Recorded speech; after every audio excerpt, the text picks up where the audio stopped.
নমস্কার বন্ধুরা, সবাই কেমন আছেন? আশা করি সবাই ভালো আছেন।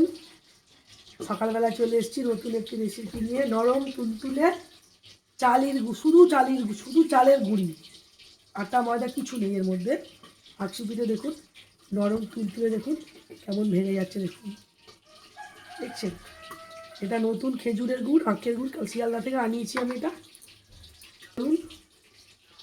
পুরো ভিডিওটা দেখা যাক কীভাবে এটা আমি বানিয়েছি। তোমাকে না লেখা চিঠিটা ডাক বাক্সের এক কোণে, সাদা খামের না লেখা নাম এঁকেছে তার গানে। তোমাকে না লেখা চিঠিটা ডাক বাক্সের এক কোণে, সাদা খামের না লেখা নাম এঁকেছে তার গানে।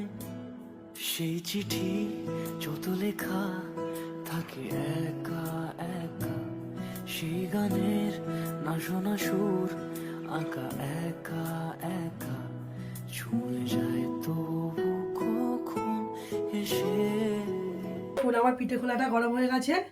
আমি দেখুন একে একে পিঠেগুলো সব এগুলো ছেড়ে দিচ্ছি।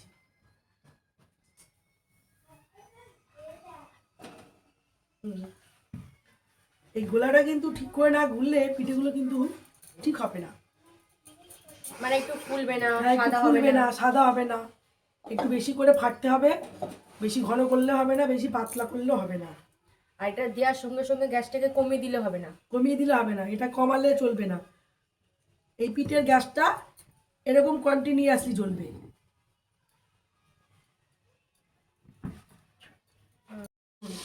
কেমন পিঠেটা ফুলেছে দেখেছেন? দেখেন এইভাবে আমি একে একে সবগুলো বানিয়ে নিয়ে পরে দেখাচ্ছি। দেখুন কিরকম ফুলেছে দেখেছেন? এই পিঠেগুলো অ্যাসিড গ্যাস অম্বল কিচ্ছু হবে না, যে যেভাবে খেতে পারে। যদি বলি সে সবই তোমারই, একা চিঠি একা একা। যদি বলি সে সবই তোমারই, একা চিঠি একা